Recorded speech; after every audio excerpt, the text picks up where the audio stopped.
Dear Lolo K, meron po akong jowa. Or at least, nagkameron ako. Na-meet ko siya sa school. At alam mo ba,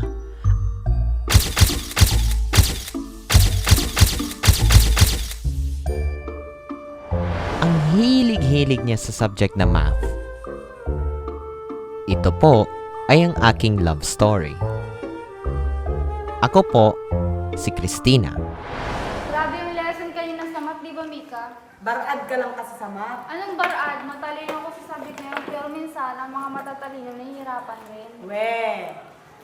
O tama na nga kayong dalawa dyan, tara na at gusto ko nang makauwi sa bahay.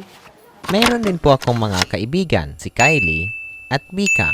Mga palabiro sila, pero caring naman. Wait lang. Bakit? Aayusin ko lang yung buhok mo. Okay. Yan, gusto mo ata ang mga topic sa geometry. Bakit naman?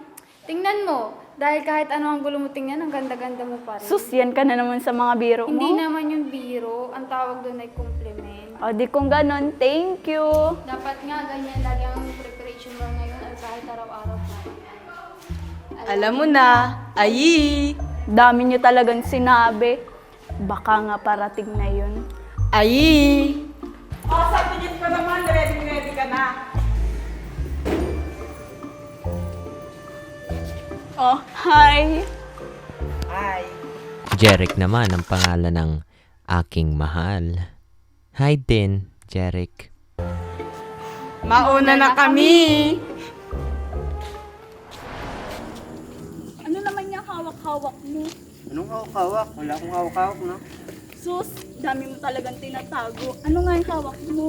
Oo, Congratulations, Jeric! totoo yan, ha? Oo naman, totoo yan. Nagulat lang ako dahil sa ang galing mo talaga. Pero thank you. Ano palang mga klase ng mga question na pinasagutan? Ay nako, puro algebra.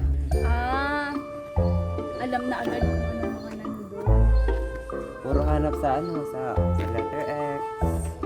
Kung ano ang value nito and Y. Hinanap niya talaga yun. Kaya talaga nakakuha siya ng perfect score sa exam. Dahil sa tuwa, gusto ko siyang yakapin at sabihin, Jeric, ito... Salweta mo ako!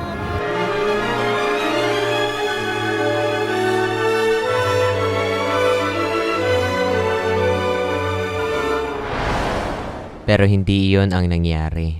Alam mo, Jeric, para na ako nagmamadali palagi. Bakit naman? Kasi gusto ko ng panghabang buhay na samahan with you. Habang buhay na samahan, yun sanang hiling ko. Kaya nga lang, busy ako. Hello, Christina. Nandiyan ka na pala. Sorry talaga kung makikita mo na naman akong marami kong ginagawa. Okay lang, pwede ba ako pumasok? Sige na, ako na naman tao dito. Ano ba yung ginagawa mo? Script namin para sa gagawing roleplay bukas.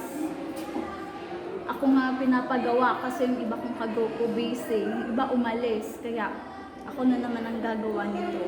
Ano bang presentation yun yan? Hapon, Mukhang mahirap pa, pero kaya mo naman yan. ewan ko nga. Gusto mo ba tulungan kita? Sige na nga. Ano ba yung topic?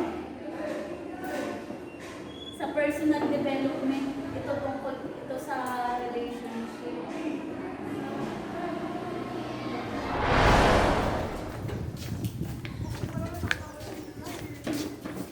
Christina, O Jeric, nasaan ka? may ipapasa lang ako Saan? sa SBK.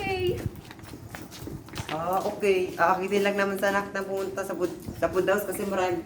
Bukas na lang kasi may ginagawa pa ako.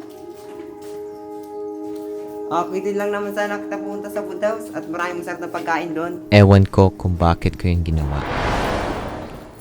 Pero ang sabi ko sa sarili ko, dapat maayos ko ang nangyari. Kaya hinanap ko si Jeric.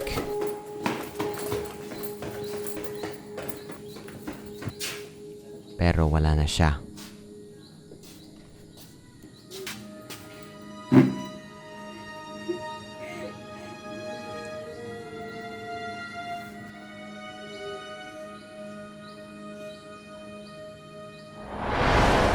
Pero ngayon, alam ko na dito na lumala ang aming istorya.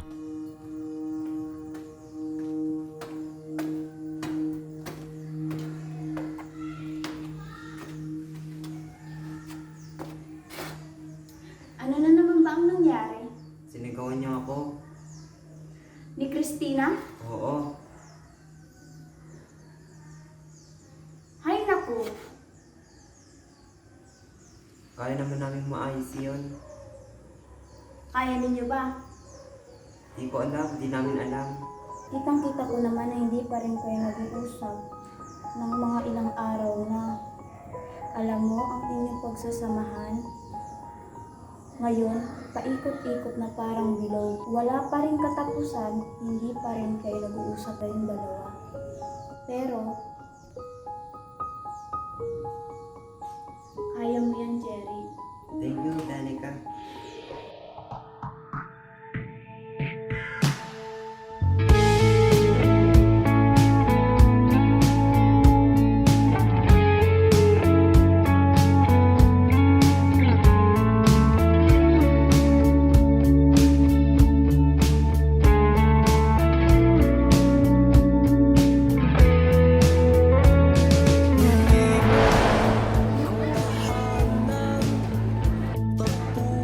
Please, sumagot ka naman, Jerry.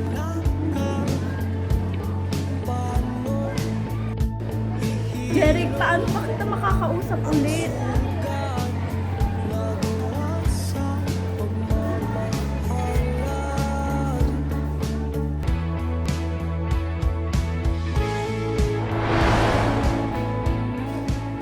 Ano? Nasa yung boyfriend mo?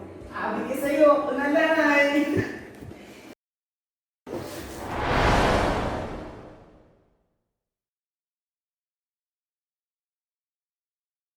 Lolo Kay, nakuha ko siya sa akto.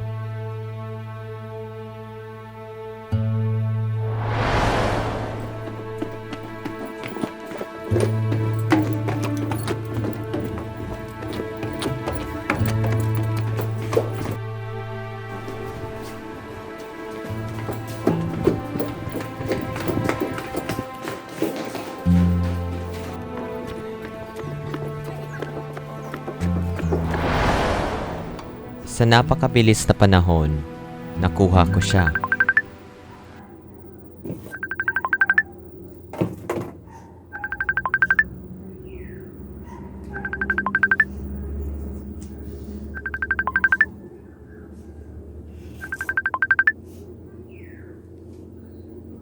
Ano pa, Jeric, ang pag-uusapan natin?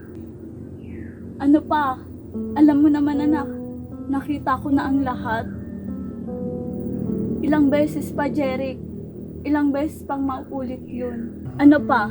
Na ang sekreto niyong pagsasamahan, magkakameron na ang addition sign, Jeric plus Danica, equals kayo na. Doon pati sa babaeng yun, na ang daming lalaki na laging sinasamahan nun. Bulag ka ba, Jeric? Bulag ka ba? Pero akala ko, tayo lang dalawa, Jeric, na ikaw ang number 1 at ako ang number 1 mo. Wala nang greater than 1. Wala nang iba. Nasaan ako, Jeric?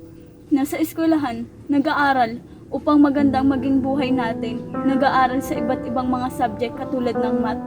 Tingnan mo ang math, kahit hindi naman tayo tinuturuan, lumago ang ating relasyon o mabawasan pa ang pagkapuot sa isa't isa. At least tinuruan tayo nun upang mabigyan ng solusyon ang iba't ibang mga problema. Ano na ngayon, Jeric?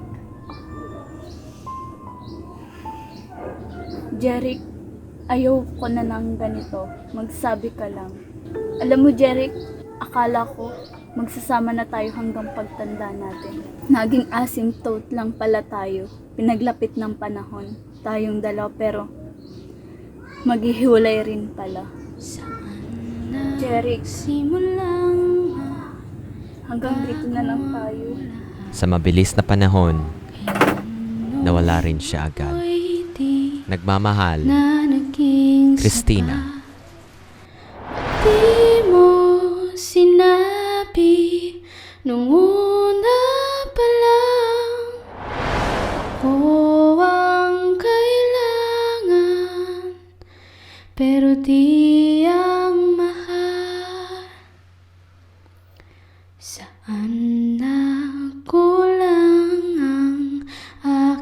iyong pagmamahal. Lahat ay binigay ng mapangiti ka lang. Ba't di ko nakita na ayaw mo na? Ako ang kasama, pero hanap mo siya.